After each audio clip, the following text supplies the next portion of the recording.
কি দুর্গতি করে যে ছেলের বিয়েটা দিয়েছি তার পছন্দের মেয়ের সাথে। দেখে মনে হয়েছিল মেয়ে খুব ভালো, এদিকে এভাবে অত্যাচার করবে। কি করে জানবো ছেলেটা বাইরে থাকে? সেই সুযোগটা নিয়ে আমার ওপরে অত্যাচার করছে।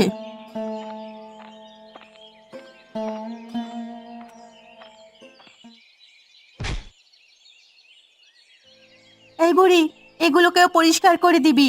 আমি ঘরে গেলাম, একটু বিশ্রাম করব। তোমার কি মায়া দয়া নেই এই বৃদ্ধ মানুষটাকে দিয়ে এত খাটাখাটনি করাচ্ছ?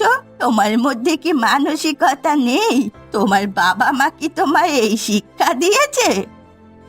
একদম বেশি কথা বলবি না। আবার আমার বাবা মা সম্পর্কে উল্টোপাল্টা কথা বলা হচ্ছে।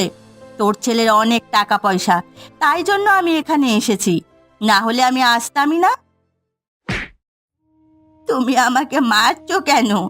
আমাকে মারতে তোমার একটু সংকোচ বোধ হয় না? একটা বৃদ্ধ মানুষের ওপর এভাবে অত্যাচার করছো। না, আমার কোনো সংকোচ বোধ হয় না। তুই বেশি কথা না বলে তাড়াতাড়ি জামা কাপড়গুলো পরিষ্কার কর, না হলে কিন্তু দুপুরে খেতে দেব না। এত খাটাখাটনি করার পর যদি একবেলা খেতেও না দাও, তাহলে যে মরে যাব। হ্যাঁ, মরে যা না, ওটাই তো আমি চাই। তারপর আমি শান্তিতে থাকবো। আর একটা কথা বললে কিন্তু আবার মার খাবি। আমাকে নিয়ে এত সমস্যা? আমি তো তোমার কোনোদিনও কোনো ক্ষতি করিনি। বলেছিলাম না, আর একটা কথা বললে আবার মার খাবি। চুপচাপ নিজের কাজ কর। উপরওয়ালা, আমি কি দোষ করেছিলাম? আমাকে এত বড় শাস্তি দিচ্ছ কেন? কোনোদিন তো কারো ক্ষতি করিনি। কিভাবে কষ্ট থেকে মুক্তি পাবো? তুমি আমাকে তুলে নাও, আমি আর পাচ্ছি না।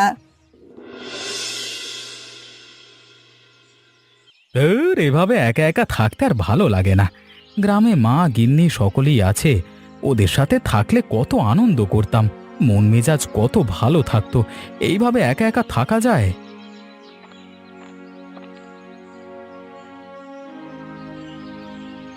দাদাবাবু, এই যে আপনার চা, চটপট করে খেয়ে নিন, সকালবেলা তো কিছু খাননি।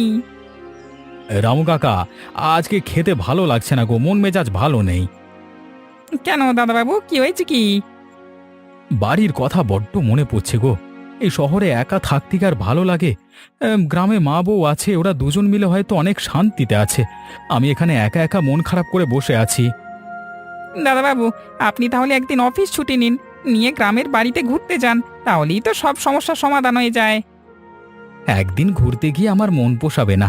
যখন যাব একেবারে এক সপ্তাহে ছুটি নিয়ে যাব। আমার গিন্নি মায়ের কেমন খেয়াল রাখছে কি জানি, চিঠিও পাইনি কতদিন। দাদাবাবু, আপনাকে একটা কথা বলবো, কিছু মনে করবেন না তো? তুমি বলো না, তোমার কথায় কোনোদিন খারাপ মনে করেছি আমি? তুমি নিশ্চিন্তে বলো। যখন আমি আপনাদের গ্রামের বাড়িতে গেছিলাম, তখন গিন্নিমাকে আমার থেকে সুবিধের মনে হয়নি। হ্যাঁ, আপনার মায়ের খেয়াল রাখছে বলে আমার মনে হয় না। কি বলছো কি রামু কাকা? ওকে আমি 7 বছর ধরে চিনি, আমরা ভালোবেসে বিয়ে করেছি। মেয়েদের চোখ মুখ দেখে বোঝা যায় দাদাবাবু। তবে আপনি এক কাজ করুন, যখন গ্রামে ফিরবেন কাউকে বলবেন না, আপনি হঠাৎ করে চলে যাবেন, তাহলেই সব কিছু আপনার চোখের সামনে থাকবে। এবার গিন্নিমা ভালো হলে তো খুব ভালো, তাই না? ঠিক আছে রামু কাকা, তোমার কথা শুনেই কাজ করব। তোমার কথা শুনে তো কোনোদিন ক্ষতি হয়নি। আচ্ছা যাও, এবার তুমি তোমার কাজ করে নাও।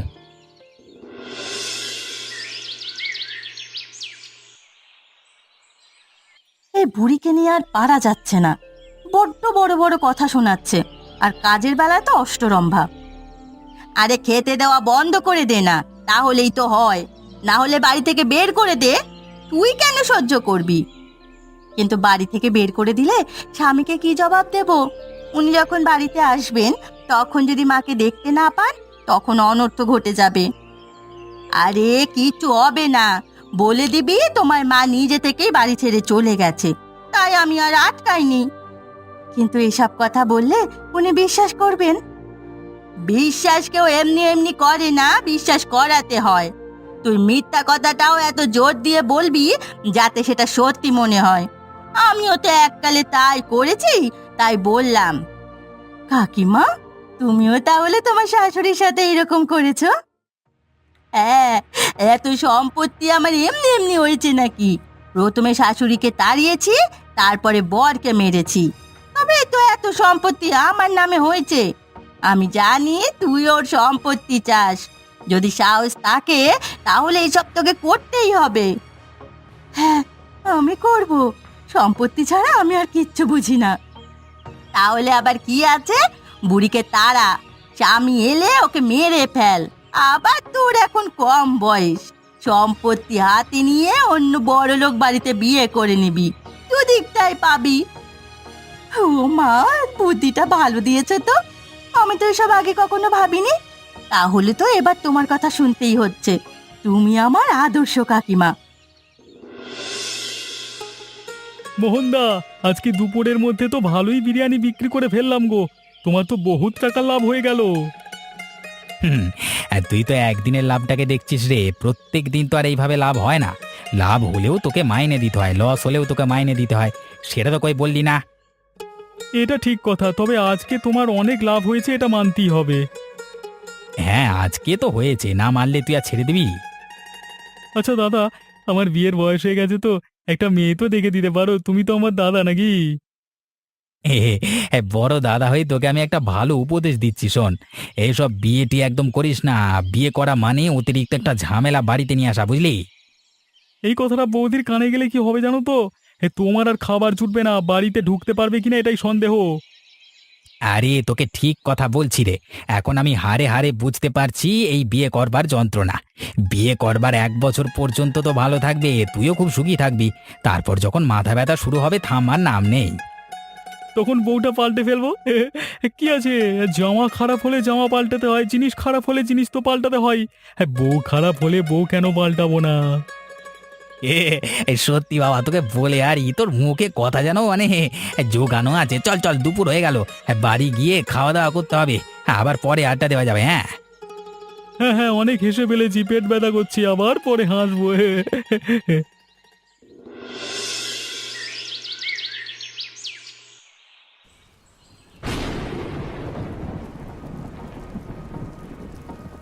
এই বুড়ি, আমার বাড়ি থেকে বেরিয়ে যা। আমি আর তোকে সহ্য করতে পারছি না। আরে বৌমা, তুমি এসব কি বলছো? বেরিয়ে যাব মানে? বেরিয়ে যাবি মানে বেরিয়ে যাবি, বাড়ি থেকে বেরিয়ে যা। আমি তোকে আর সহ্য করতে পারছি না, আর ঘুরেও আসবি না এই বাড়িতে। আমি এই মুহূর্তে বাড়ি ছেড়ে কোথায় যাব? তোমার মাথাটা খারাপ হয়ে গেছে নাকি? তুই কোথায় যাবি সেটা তোর ব্যাপার। আমার বাড়িতে আর এক মুহূর্ত তোকে দেখতে চাই না। তোকে আমি বেরিয়ে যেতে বলেছি। কে বলেছে এটা তোমার বাড়ি? এটা আমার ছেলের বাড়ি। আমি এখানে থাকতে পারি, আমার অধিকার আছে। বেরোবি না তো? তোর এত বড় সাহস আমার মুখে মুখে তর্ক!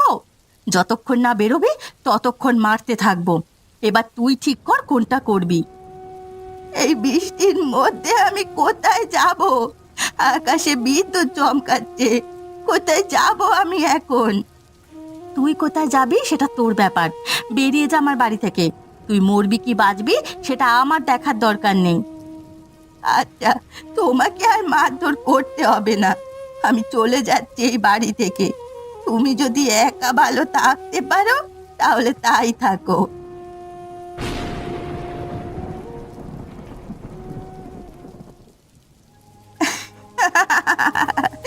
আপদটা এতদিনে বিদেয় হলো। যাক, একটা কাজ করেছি। এবার স্বামী এলে ওকে মারতে হবে, তাহলেই আমার কাজ শেষ।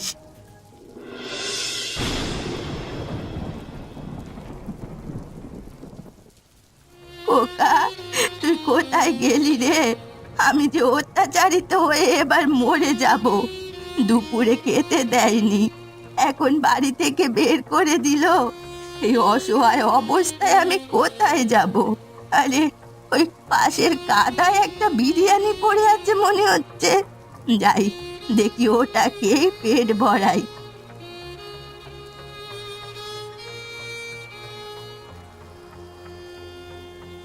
আমার খোকা আমাকে কত যত্নে রাখতো, আর আজকে আমাকে এই কাদায় মাথা খুঁড়িয়ে পাওয়া হাঁসের বিরিয়ানি খেতে হচ্ছে। ওপরওয়ালা, তুমি একটা বিচার করো। আরে কাকিমা, তুমি এই বৃষ্টির মধ্যে গাছের তলায় বসে কি করছো? তোমার হাতে ওটা কি? এ বাবা, এটা তো আমাদের দোকানেরই বিরিয়ানি। কাদা মাখানো বিরিয়ানি তুমি খাচ্ছো? কি করবো রে, বৌমা বাড়ি থেকে বের করে দিয়েছে। দুপুরে কিছু খাইনি, খিদেও তো পায়। পাশে এটা পড়েছিল, এটা খেয়ে পেট ভরাই। তোমার এই দুর্দশা আমার সহ্য হচ্ছে না। এ কাকিমা, তুমি আমার সাথে আমার বাড়িতে চলো। তুমি এখন ওখানেই থাকবে। হ্যাঁ, যেদিন পলাশ আসবে সব কিছু বলবো আমি, তারপর একটা হেস্তনেস্ত হবে। না রে বাবা, আমি তোর বাড়িতে গিয়ে তোর বোঝা হতে চাই না। যেখানে আমি মুখ থেকে যাব। তুমি আমার মায়ের মতো, একদম এসব কথা ভাববে না। আর আমার গিন্নিও বাড়িতে নেই, তোমার কোনো অসুবিধা হবে না। তুমি চলো আমার সাথে। বাবা, তুই আমায় একটা চিঠি লিখে দিবি, আমি খোকাকে পাঠাবো। বড্ড কষ্ট হচ্ছে রে আজকে। আরে হ্যাঁ, আমি এসব করে দেবো। তুমি এসো আগে আমার সাথে, ছাতার নিচে এসো। এভাবেই ভিজলে তোমার শরীর খারাপ করবে।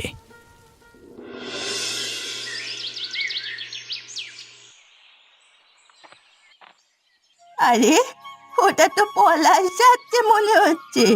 হ্যাঁ, ওটা পলাশই। আমার খোকা গ্রামে ফিরেছে, ওকে ডাকি। আরে এখন এসব কথা বলবো না। এই তো এলো। এই সময় ছেলেটার মাথায় এত চাপ দিলে হয়? পলাশ, ও পলাশ, খোকা আমার, এদিকে রে।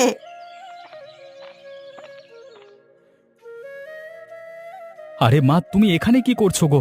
আমি তো বাড়ি যাচ্ছিলাম, ভাবলাম তোমাকে গিয়ে একেবারে চমকে দেব। আমি একেবারে চমকে গেছি। হঠাৎ দেখি তুই হেঁটে হেঁটে যাচ্ছিস। আসার আগে একটা চিঠি লিখবি তো। আমি তোমাকে চমকে দিতে চেয়েছিলাম গো। আচ্ছা, তুমি এই সকালবেলায় মোহনের বাড়িতে কি করছো?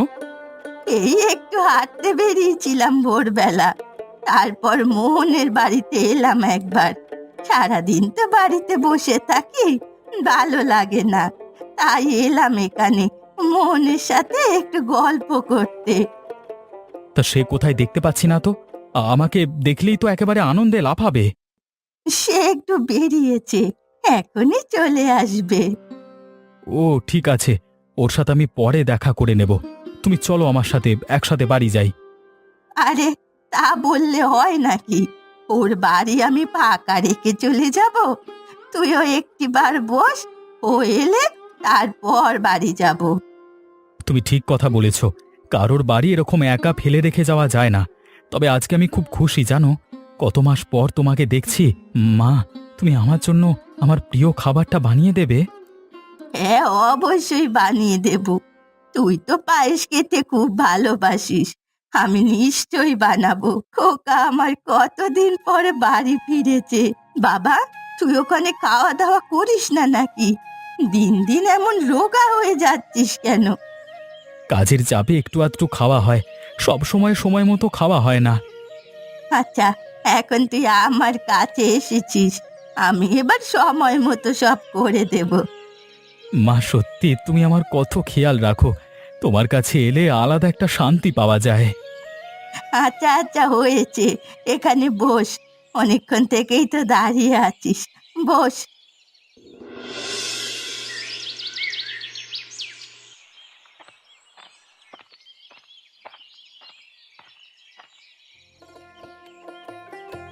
আরে ভাই পলাশ, তুই কখন এলি রে? এই একটু আগে এলাম, এসে দেখলাম মা তোদের বাড়িতে বসে আছে, তাই জন্য এখানে বসেই গল্প করতে শুরু করেছি। তা তোর মা কি শুধু শুধু এখানে এসেছে নাকি? কি হয়েছিল জানিস? এখন এসব থাক না, আমার খোকা এই তো ফিরলো। না কাকিমা, এসব জিনিস লুকিয়ে রাখবার কথা নয়। মোহন, কি হয়েছে বলতো?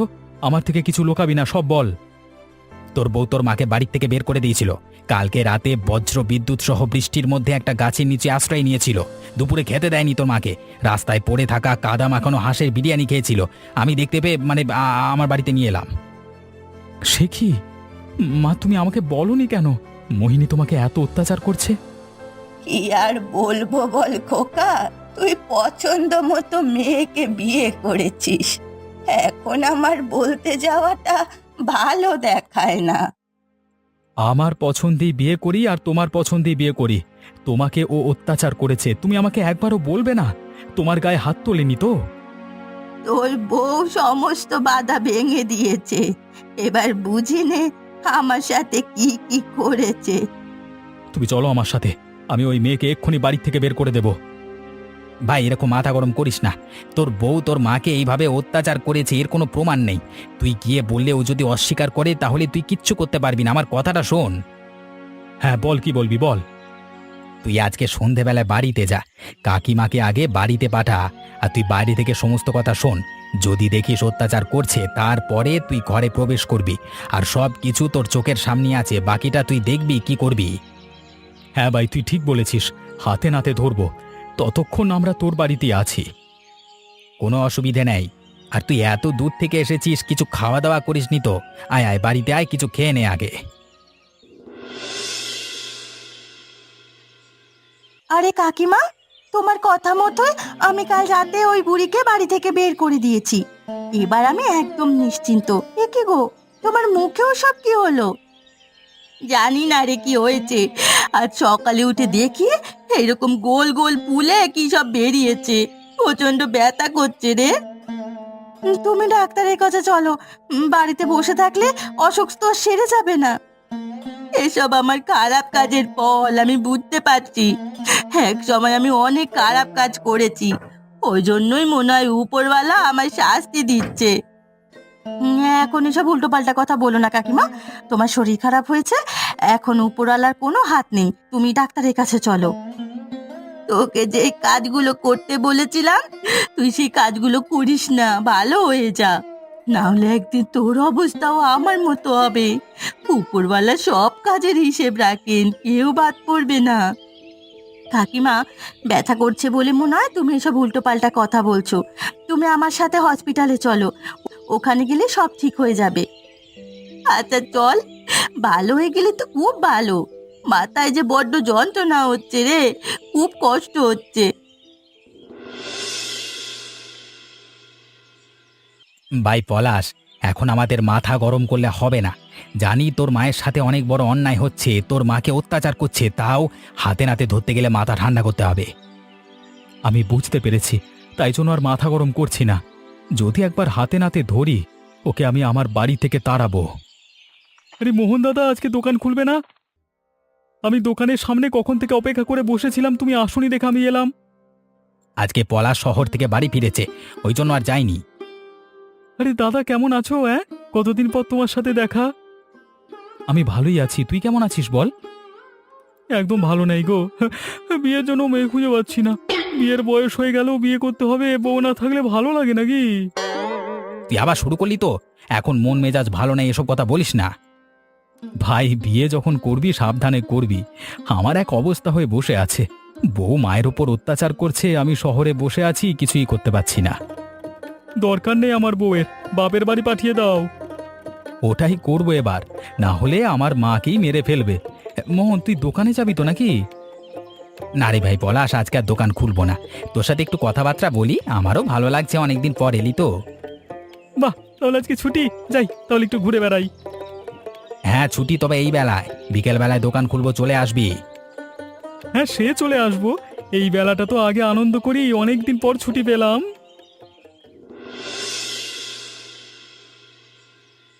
ডাক্তারবাবু, ডাক্তারবাবু, দেখুন কাকিমার মুখে কি সব বেরিয়েছে, প্রচন্ড ব্যথা করছে। একটু আগে কথা বলছিল, কিন্তু এখন আর কথাও বলতে পারছে না। আচ্ছা আপনি পেছনে দাঁড়ান, আমি দেখছি ব্যাপারটা কি হয়েছে, তবেই তো বলতে পারবো। আচ্ছা ডাক্তারবাবু। কি, এই রোগ আবার ফিরে এসেছে? আচ্ছা আপনার এই রোগ আগে হয়েছিল? হুম, আগে একবার হয়েছিল। এই রোগটাই তো থেকে থেকে বেড়ে গেছে। আপনার চারপাশে যে থাকবে তারও এই রোগের সংক্রমণ ঘটবে। আপনি বাঁচবেন কি বলা যাচ্ছে না। কাকিমা বাঁচবে কিনা বলতে পারছে না, আশেপাশে যে থাকবে তার সংক্রমণ ঘটবে। তার মানে কাছাকাছি তো আমি আছি, এখানে আর থাকা যাবে না। আমাকে এখান থেকে যে করেই হোক বেরোতে হবে। আমারও যদি এই রোগ হয়ে যায় তখন কি হবে? আমি তবু কিছু ওষুধ দিচ্ছি, সাময়িক সময়ের জন্য ব্যথাটা কমবে, তবে কখন কি হয়ে যাবে আমি বলতে পারছি না। ব্যথার প্রভাব বাড়লে আপনার হৃৎপিণ্ড বন্ধ হয়ে যেতে পারে। আচ্ছা ডাক্তারবাবু, আপনি ওনার চিকিৎসা করুন, আমি একটু পরে আসছি। একটা খুব জরুরি কাজ মনে পড়ে গেছে, না হলে অনর্থ ঘটবে। আরে আপনি এভাবে চলে গেলে হবে নাকি? ওনাকে তো আপনি নিয়ে এসেছেন। ইনি একা বাড়ি যেতে পারবেন বলে তোমার মনে হচ্ছে না। আমি আসছি ডাক্তারবাবু, এখনই আসছি। আপনি চিকিৎসা চালিয়ে যান, তার মধ্যে আমি চলে আসবো। আরে ইনি কিরকম মহিলা? রোগীকে ছেড়ে এভাবে কেউ চলে যায় নাকি? উপরওয়ালা, তুমি আমাকে শাস্তি দিচ্ছ আমি বুঝতে পারছি। একসময় আমি সবাইকে অত্যাচার করেছিলাম, এখন আমি বুঝেছি বিপদে কেউ পাশে না থাকলে কেমন হয়। আমাকে ক্ষমা করো, ক্ষমা করো আমাকে।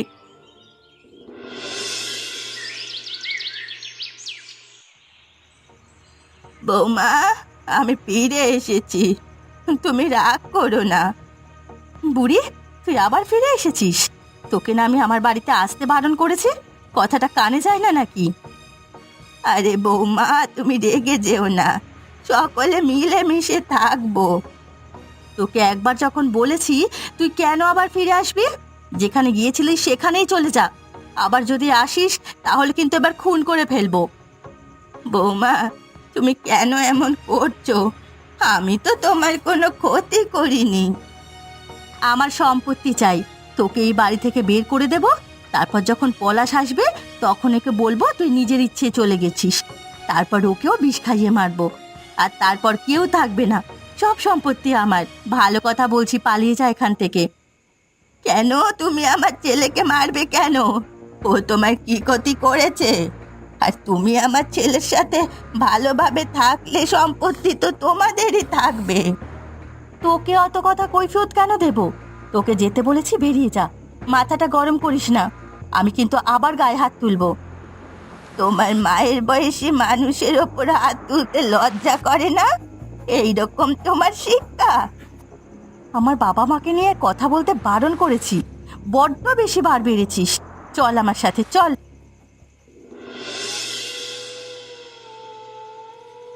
বাড়ি থেকে বেরিয়ে এসো।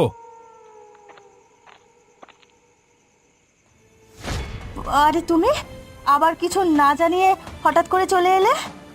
থাক, আমার সামনে আর নাটক করতে হবে না। তোমার রূপ আমি দেখে নিয়েছি। যাকে আমি এত ভালোবেসেছি সে আমাকে আজকে মারতে চাইছে, আমার মায়ের গায়ে হাত তুলেছে, বাড়ি থেকে বের করে দিচ্ছে। আমি বাইরে দাঁড়িয়ে সব শুনেছি। না গো, যেমনটা ভাবছো তেমনটা নয়। আমার মাথাটা একটু গরম হয়ে গিয়েছিল, তাই জন্য এরকম করে ফেলেছি। আমাকে মাফ করে দাও। চুপ করো, না হলে কিন্তু হাত তুলে দেবে এরপর। আমার মা আমাকে এরকম শিক্ষা দেয়নি যে এক মেয়ের উপর হাত তুলবো। রামু কাকা ঠিকই বলেছিল, আমার বাড়ি থেকে এই মুহূর্তে বেরিয়ে যাও। তোমার বাবা মা যদি এতই ভালো হয় সেখানে চলে যাও। তুমি আমায় ক্ষমা করে দাও গো, আমি আর এরকম করব না। আমি তোমাকে কথা দিচ্ছি। যাকে 7 বছর ধরে ভালোবেসে এই পরিণাম পেলাম, এখনো তাকে ভালোভাবে চিনে উঠতে পারলাম না। সে আমাকে কথা দিচ্ছে আর আমি তার কথা বিশ্বাস করে বসে আছি। চুপচাপ বাড়ি থেকে বেরিয়ে যাও বলে দিচ্ছি। ঠিক আছে, আমি চলে যাচ্ছি, তবে তোদের কোনোদিন ভালো হবে না। আমার ভালো খারাপ আমি দেখে নেব, তুই যা এখান থেকে। বাবা, একা মেয়ে, ও কোথায় যাবে? এই রাত্রিবেলা ও কোথায় যাবে? সেটা ও বুঝবে। যখন তোমাকে রাত্রিবেলায় বৃষ্টির মধ্যে বের করে দিয়েছিল তখন মনে ছিল না? তুমি ভেতরে এসো মা, তোমাকে আর কেউ অত্যাচার করবে না। আমি তোমার জন্য একটা কাজের লোকও রেখে দেব, তবু এই মেয়েকে ঘরে তুলব না। বাবা, এখনকার দিনের ছেলেরা বউয়ের কথায় ওঠে বসে আর বাবা মাকে দেখে না। তুই যে আমার এত খেয়াল রাখিস তার জন্য খুব ভালো লাগে। মা, তুমি আমাকে জন্ম দিয়েছ, আর তোমাকে অত্যাচার করব আমি, সেটা হয় না। যারা মা বাবাকে অত্যাচার করে তারা মানুষ নাকি? তারা পশু পাখির থেকে অধম। যেই মা তাদেরকে এই পৃথিবীর আলো দেখিয়েছে সেই মাকে অত্যাচার করে। মা, মা এখন এসব কথা ছাড়ো, চলো ভেতরে চলো। বড্ড ক্ষুধা লেগেছে, কিছু বানিয়ে দাও। অনেক দিন তোমার হাতের রান্না খাইনি গো।